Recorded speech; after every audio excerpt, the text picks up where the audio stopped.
the idea of this conference was actually Mike's. He's been talking to John and I, and back in July, I guess early July, he goes, The Intimidators, they're called. yeah, he goes, what do you think about Long Island Natural History Conference? I go, yeah, that sounds pretty good. I think we should talk about it. The next thing we know, we had a meeting at Wertheim National Wildlife Refuge, and we said, let's do it. We thought about Wertheim National Wildlife Refuge. We looked at their brand new facility. It was like, this is going to be great. And then we go, well, how many people? And we go, maybe 100 or so people will show up. And they go, our rooms are limited to 75. 50. And so even at 100 people, they would be really, really tight. So I said, you know what? We do conferences at the lab all the time. We'll do the first one at the laboratory. And so we started planning it. And we still kept it about 125. I was talking to Jim Monaco this afternoon, and we were at around 185 attendees.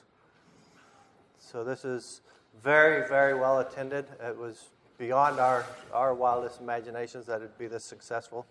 But we want to know where do we have to go from here. And Mike, John, if you want to chime in.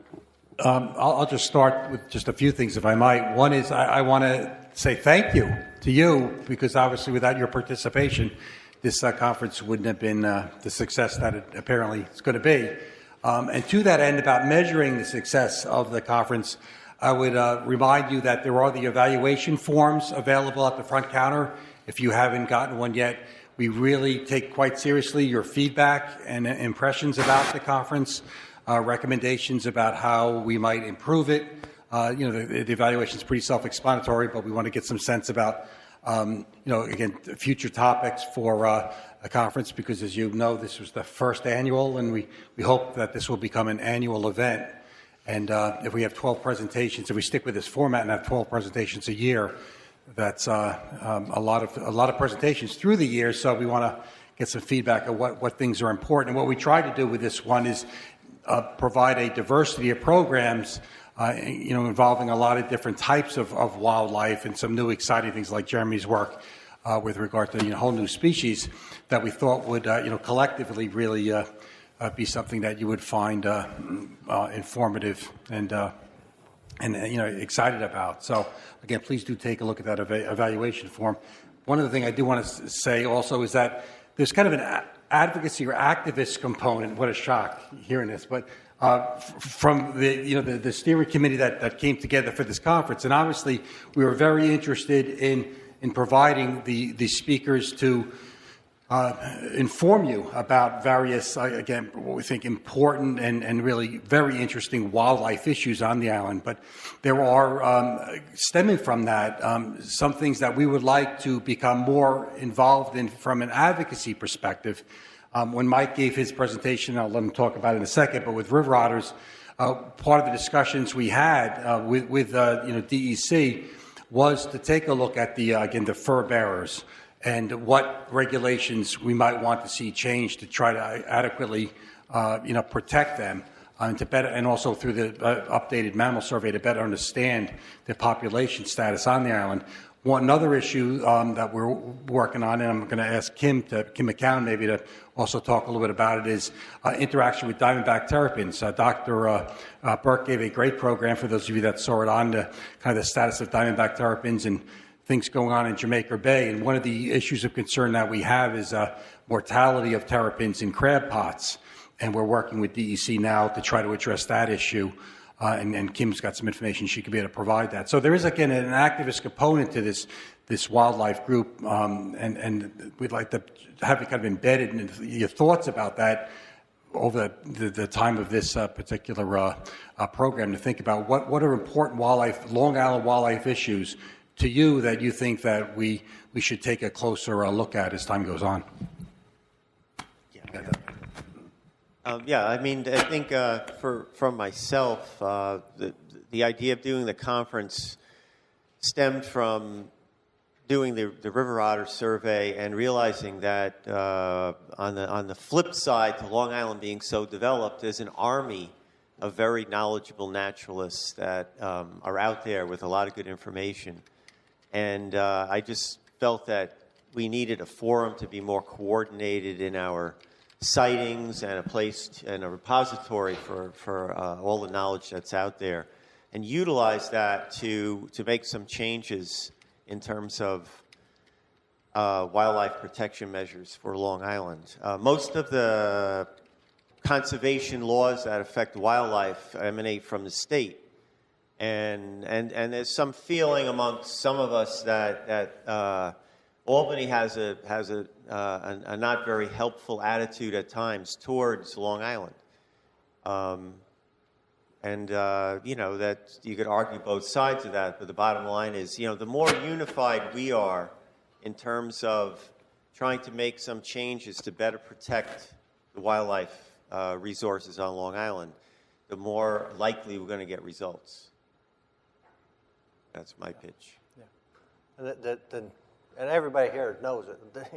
Long Island is an island. It's the largest single landmass island in North America, the contiguous United States.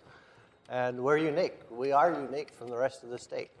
And so this forum allows us to look at that uniqueness and get together on an annual basis. With that, we had to decide on a date for this one, and we looked at a number of things, and quite honestly, a lot of it was my schedule, because I'm active in a professional society that meets in October, and the laboratory hosts the Pine Barrens Research Forum in October, and so and I have a regular job, so we were looking at how not to totally inundate me, and so we pushed it into mid-November.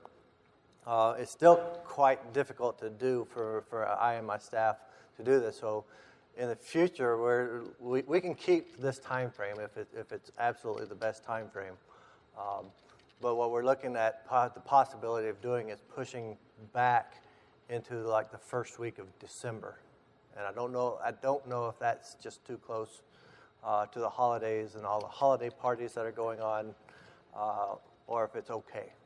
And I kind of want some feedback on that as an initial. That sounds like a slow. Well, I do education, but it sounds like a slow time for our programs, so it might be good. Okay, we the other caveat, it would be going into the spring, but the spring, we know is very full. Especially now that the Northeast Natural History Conference has gone to an annual basis in April. And then there's also some other wildlife conferences that move around the Northeast that are also in April. So we're thinking the fall, early winter type may be actually the best. And we know summer is out. Friday is a work day for those few people who still have jobs. Have you considered doing a Saturday, Sunday thing or road trip mixed in? I guess technically it could go on a weekend if it's one of the things that we would have to look at if it's hosted at the laboratory. It's more difficult on a weekend because then we're having our food vendor would have to pay everybody overtime. The costs are not exorbitant now, but it would significantly increase those costs to go onto a weekend. But if we went to a university or somewhere else, it might be doable. In terms of time, this week seemed ideal. Was there a lot of concern this wasn't a good week to do this? It was mostly, again, on my schedule because I had so much going on in the fall and trying to add another conference and planning and getting it together. So do you think that'll be repeated in future years? Knowing my schedule, probably. Already, yeah. Already we know for next year, just in the fall time frame, I've already agreed to work with the Long Island Native Plant Initiative to host their event here in September, like the last Thursday in September, I believe. Last Friday in September. So that's a big conference. They've had like 250 attendees, and then a week later is the Pine Barrens Research Forum, and then a week after that is my professional society conference, and so it goes on. So the farther I can separate, for me personally, separate things out. But again, it doesn't matter for me personally. It's really that only affects me if we're holding it here. Russ Burke, are you still around? Russ Burke said basically. Okay. Well, Russ has said that it's a possibility that Hofstra could host it. Yes, that's good. Okay. Yeah. Okay. I didn't talk to him about that yet. Okay. So that's a possibility. There's also potential that we can go to some of the other universities to host it. We've talked about Dowling College as potential. How about Stony Brook University? Well, yeah, We did want to keep it centralized. We were looking at something that's kind of equidistant, from the East End and the city. That was an important consideration. Right, and remember that Kings and Queens is part of Long Island, even though they don't think it is. They are. Stony Brook would be good.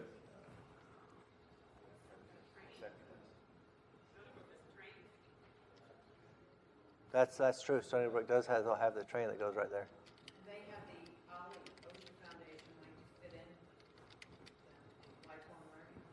Okay. Good idea. And plus, we could probably have the food catered in. Can we get some feedback from you about the format? Do you think this worked where we had the 6 sessions with concurrent programs? Did that work for you? Did you like the topics that were picked? And is 45 minutes per talk too long? Is that all right? I mean, so most of the speakers were able to go for the full 45 minutes. Have a morning break. Yeah, there should be 5 or 10 minutes between each of the sessions. Next, grab a drink. It was supposed to be. Well, we started. I kind of pushed towards the more conference, the scientific conference, where there is no time in between. You end a little, maybe a minute in between, but rooms should be close enough that you can go from one to the other. But we could build in time. That's easy to do. You might want to consider, and I know this is hard to do, but there were times when I wanted to attend both things, and I thought maybe you would repeat a session at another time. Okay. For that, everything was recorded, and we will eventually get everything up on WBNL. So you will actually be able to go back and hear the talks, and we would hope to be able to do that in the future. Of course, it depends on the venue and whether or not they have the capability. But we really want them recorded so they are available outside and after. All the way back in. Doing that is have half-hour sessions. Still have 12 in the day, and break, and everybody could be in the one room. Just cut it back a little bit. And I could do mine in 20 minutes. Don, you went over more than anyone else. You still had 30 slides when I gave you the 1 minute one. Don, you have to sit down now.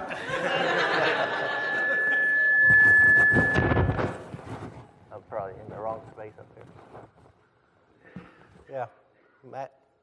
Yeah, well, part of the decision is whether, I believe all the presenters were invited this time, is that right? This time it was either us getting up and speaking, and then people we knew that had something very interesting. So the reason I ask is you might consider, if you were to open it up as sort of a, to submit abstracts or open it up to the public or to other scientists to contribute, there might be a need for more talks, and then you might not be able to do the 45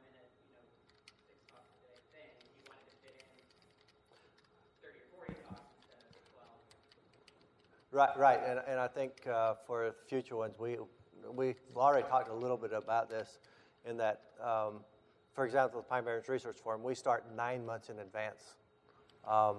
This one we started in July, so we had about a little over 4 months. So we would probably have to put out a call for talks, and then we could start assessing how many we could handle. I really like it this way, in part because you get that balance. I mean, you can kind of craft that balance that you're looking for, and then next year it can be a completely different set of people and topics, and still have a balance of interest. And it works really well. It's just that if you were thinking about opening it up, that also might affect the timing and. Right. I liked that you basically cherry-picked the people and had 45-minute sessions, so then they could actually go into detail. You know, we've all been to those scientific conferences where they have 20 minutes to present. You have people that are trying to show you way too much information in a short amount of time, and just so many graphs that you get blurred. I think you're a very intelligent person. I agree with you. I push for that. Let me get back here. I'm a retired person. I know a lot of instances here where you might want to volunteer to help out various groups doing different things, but I'm wondering if there's a central phone or organization set up where I don't have to contact 20 different organizations to find out what's available. Yeah, part of the organization of the conference was to set up a LongIslandNature.org website so that we can also post the proceedings on that, and we use that as a clearinghouse. One of our projects we hope to get going next year is the Long Island Mammal Survey, and that's something that all of you could help get involved in terms of reporting roadkills and sightings of a select group of species that we want to monitor on Long Island. And it's still a work in progress, but as Mike said, that if you go into that website, you'll see, again, the conference was advertised there with pretty much all the information you need to do in that, and to register. Our hope is that website will become a kind of a go-to place for information about Long Island wildlife. And again, for you to report sightings, other naturalists to be able to report what they've seen, things of interest. So that, again, the public can just plug in and get a sense of what's happening with regard to wildlife on the island.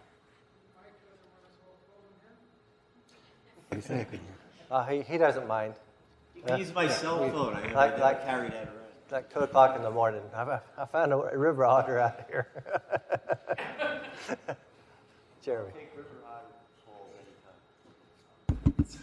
Since I'm staring at them, I'm going to talk into this so everybody can hear. But what I wanted to just say, I'm going to stand, is I think this was awesome, and I'm going to either clap by myself or have other people join me and say thanks for doing this, guys. This was. I really think it was amazing, and I just wanted to add one question. You guys probably have heard me say this before, but I think trying to bring current academic graduate student research in is the lifeblood of these kind of conferences, and if you can get that, I think you're going to see your numbers swell and maybe go to 2 days and get a lot of the research element. I'm not saying that we shouldn't keep the other stuff, but I'm saying as an addition, I've seen these conferences blow up once you start to get that enthusiasm from those people who are just getting out on the ground and have funding to go out and spend their time in the field and really build on that. So I think it's something to consider. So when you finish your dissertation and your teaching, you're going to have grad students support us? Good deal. Matt. I'll do this time to come here. Do I have to sit down too and then stand up and then? Okay. No, well, that model could fit in really well with the existing model. If you're thinking of, grad students for the most part, except for Jeremy, might not have 45 minutes worth of material to present. You could consider in either a second day or concurrently a series of smaller talks that go with these sort of larger, 45-minute presentations. If you're considering expanding it, that might be a good way to go, where you have sort of a student-run session and a old fart session, or however you want to put it. That the larger talks that have that go more in depth. And there's also we didn't try to do it this time, but there's also the potential for posters as well. So if somebody is, doesn't have a lot of information, but they want to put their, get their information out, the poster sessions are possible as well. So there's a lot of flexibility in this, I think. Yeah. I would just like to add, it's kind of nice to actually have an activist. I think there's some value in that doesn't get out. And, see more, kind of natural history kind of perspective on things, not just straight scientific research. So if you keep that theme going, I think it's a great value. There's a lot of great natural history people on the island. So, don't lose sight of that. I would recommend, if you do incorporate some graduate research.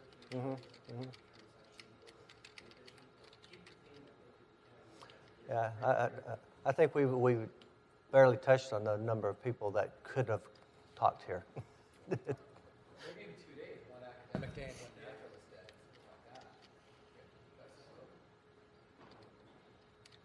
Kim, could you come up and just provide a brief perspective? I'm sorry, Louise. Could you, and then. I'm sorry. Before. Thank you. Now, do I sit down with this? Stand up? Okay.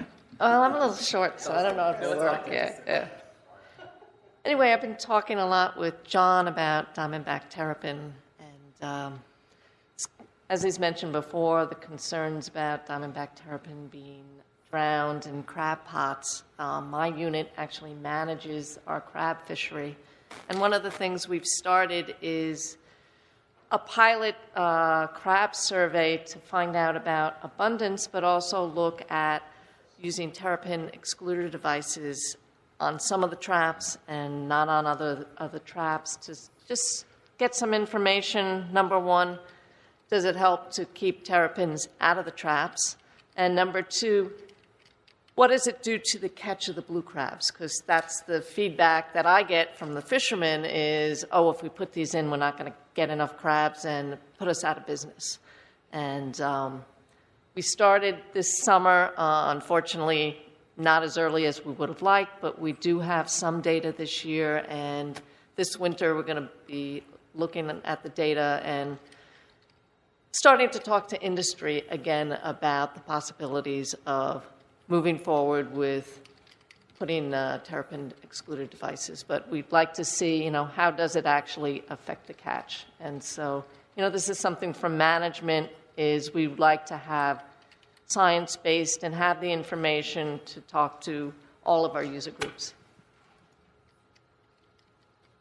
Thank you, Kim. Sorry, Louise. Quick. I was just sort of picking up on a previous comment about perhaps keeping a focus on the broader idea of natural history and with perhaps less of a scientific conference and more of a natural history conference. And it brought to mind a conversation that was at lunch today. And it involved, the conversation was wide-ranging, but it involved a scientific illustration and art as it related to Long Island's natural history, as well as writing. And so, not to overwhelm it, but to maybe have a taste of something like that, maybe one session or a half of one session, where you have them paired, where you have somebody who has been observing nature in a slightly different way. Perhaps they were painting it, or they were writing about it, or something like that, because there are so many different ways to observe nature, and to hear from someone who does it in a slightly different way is often enlightening and illuminating. Actually, I was contacted just a few days ago by someone, an artist who collects plastic from the beach in her community and creates these amazing sculptures.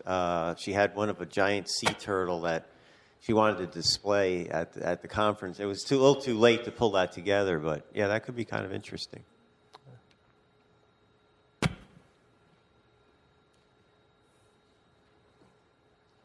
There seemed to be, you mentioned an army of potential people here on Long Island, and certainly from I think a lot of our experiences, there's a lot of people that want to get involved, but they don't know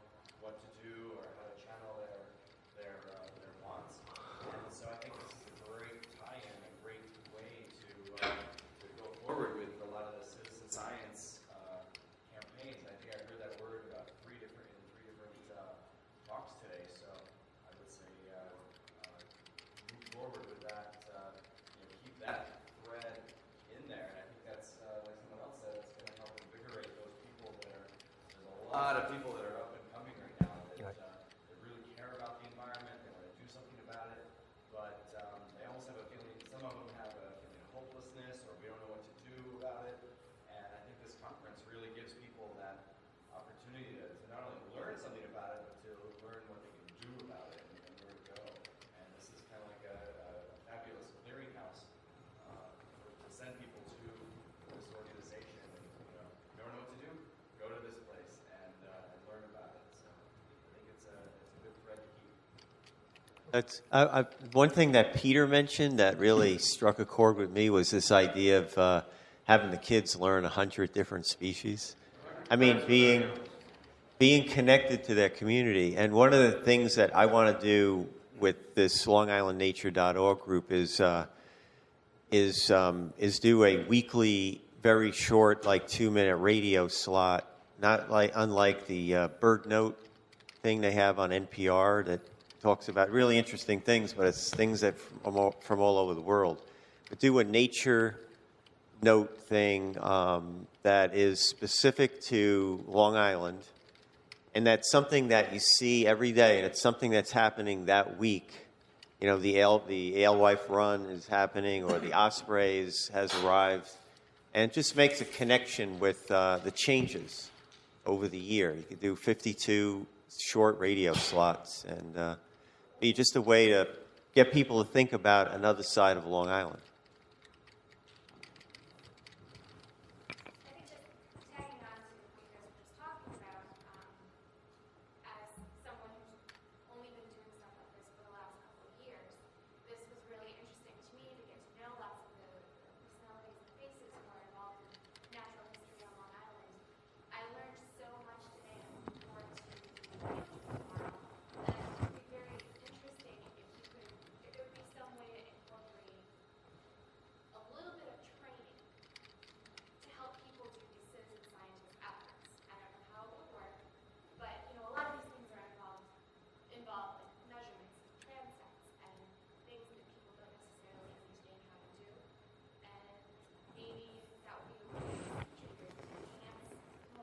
Melissa, that's where you come in.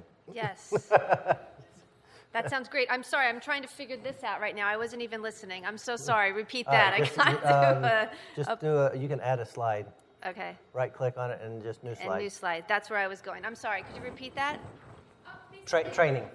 Teacher train. Okay, I did hear you say that. I agree. For citizen science, correct? Right. Yes. That's an excellent idea. We do that currently. We have 6 school districts involved, and we had kids out on the Carmen's River September 28th doing citizen science, collecting water quality data from the head of the Carmens to the mouth of the Carmens, and also biodiversity inventories. And we created a website thanks to Brookhaven National Lab, and all this data is uploaded and available to anybody who'd like to get that information. But these students are citizen scientists. So I think that's something that I would like to take on, is to do more trainings like that and get one area we relied on were experts to help these students. And a lot of you are in this room today that were there for us that day, and thank you. But to have others,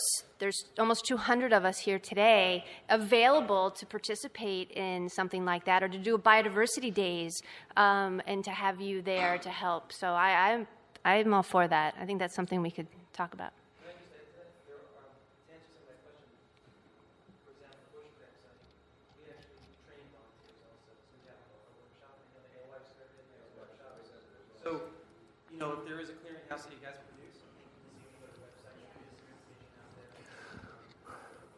Training, but I think it's a good idea to advance some of these other issues. These workshops, I hear so much about the stuff that kids do in schools, and I'm like, but I want to do that. That brings up a good point. I'm sorry that we talk about this being a clearinghouse, LongIslandNature.org. But Matt, you do this. You do a training for the horseshoe crabs, but right. But how do we get involved? Who do we contact? When do we go? So this is good for them. Yeah, it is tricky getting the kids involved. They're all off playing soccer, right, Peter? I mean, I've done a bunch of programs taking people out and how to identify river otter sign, and I don't get a lot of kids on those, but I might have to come up with a different way to reach out to those. Well, groups. and the Boy Scouts of America has a new program that we're going to be trying, and we probably should link it into this. It's called the NOVA program, where a lot of their merit badges and even the teenagers that are in venturing, to get their awards, they have to do science. And a lot of it is nature-based science. So if we can tell them where to go, then you might have additional volunteers for doing some of this work. And there's about 25,000 of them. So on that subject of the volunteers, actually, I think the fact that you're able to form this woman, Kathy from Avalon, who runs the Teens Volunteer State, and they do a lot of outdoor-related volunteer activities. So that would be perfect. She organizes the kids and handles them, and she does stuff.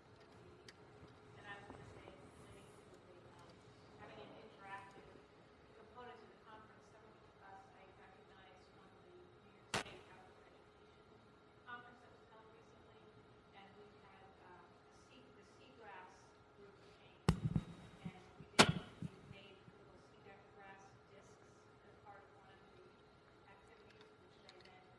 You guys got good press on that. I saw that. So there are ways to do it and build it into the conference. It's kind of fun to go outside, get a little wet, just wake up after lunch maybe. So there are some ways to build that into the day of the conference. Very good. Well, I think what was so refreshing about this is to see so many people passionate about things in nature that you don't need any technology for, just go out and look. So I think the timing of this conference was perfect. There's a lot of libraries now, or actually community centers. There's a lot of meetings that go into and discussions at these libraries on a lot of different subjects. I think that would be one way to help get the word out on a lot of these things, is to have mini presentations at the library, but if we're more working with you guys, that somebody's going to do it. I think it'd be very rewarding to get out to people in the communities who don't have to drive an hour. Yeah, so a speakers bureau, which would be a list of individuals on the website that would be willing to go out. There is a speakers bureau that the Pine Barrens Commission has, but I don't know how much it's been used. I'm sorry. The speakers bureau. I'm having a hard time with The it. Pine Barrens Hearing. Commission. Yeah, we had a great idea of doing a speakers bureau, and it wasn't utilized, and I don't think people knew where to go to find it. You know, that might be a good point. But we did put together about 20 experts that were willing to go out and do presentations. But that may be just a list of people willing to speak on the website and how to get hold of them. That means if you were one of those individuals, it means your name will be widely published on the web. Everybody sets up a schedule in the library with these people who go into the lab and do presentations at the Smithtown Library. Well, that's the idea of a speakers bureau is it's a one stop. So if somebody wanted something nature-based talk, they could go to this website. It'd be a matter of the libraries learning where to go to find it. Now, I've gone out to a number of, because they know that if they call the laboratory, that there are scientists here that are willing to go out and speak. And so occasionally they'll ask for history or nature-based stuff, and I'll go and talk. But it's usually about once a year. It's not a lot of work. When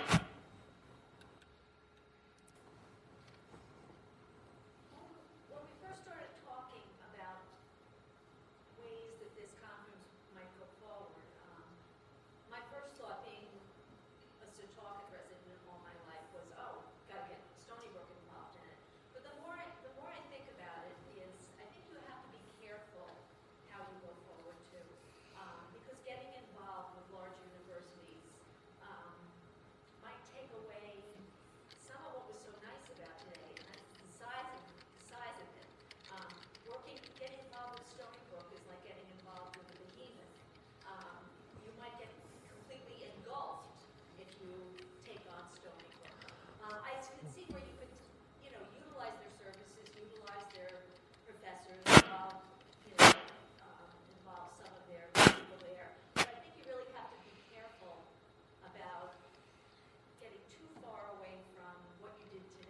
Right. I think it really worked today. I think in using, looking at different places to host the event, that was really what we were talking about. So whether we went to Dowling or we went to Stony Brook for the next event, it would just be a place that we would all gather, and it would be similar to this. Maybe it'll hopefully grow time, but Yeah, Peter. Cable television is dying for material these days. We've been talking up in the Boston area about a possible program on Friday evening called This Week in Nature, which could cover anything interesting happening on birds, fish, terrapin, plants, invasive plants, learn some mushrooms, common feeder birds, and what groups, organizations, and you flog your website repeatedly, and so forth. And it's hard to make any money necessarily from them, but I bet you could do something relatively low budget using some file footage and bringing in some experts and announcing what's happening. But they're dying for programs in those cases. Initially, you might start off with an actual, NBC, CBS, or whatever, weather report, a nature minute, whatever stations are out here in Long Island, of what's happening, and then steer them elsewhere and announce a lot of stuff. But there's a lot of potential in cable television. I know it's not a huge audience, but some of your teachers might, ask their children or students to watch that program, and I think if you cover a lot of nature on that, relatively low budget, really increase some things. So what's going on this week? What birds are migrating? What's all those yellow flowers in the median strip? What's all that crap growing in your backyard? that's a great idea. And I think we do have some contacts at Channel 12. Yeah, well, Dick Amper puts on the show and stuff, and has some expertise that could possibly help.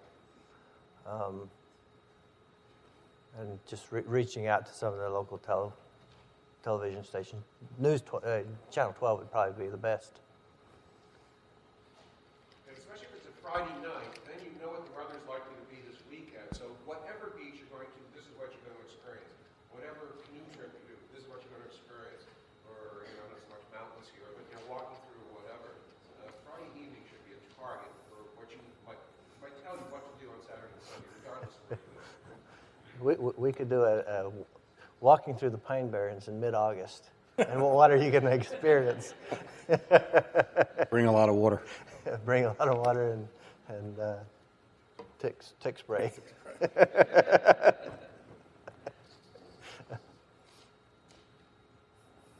Is the beer ready yet? It's 5 o'clock. Yeah, unless there's any other comments that you have, we greatly appreciate the input. We're debating on this, and we decided we would go ahead and have it. And I really thank everybody participating in this part of this. It will help us in the future. And with that, I believe the wine is out there.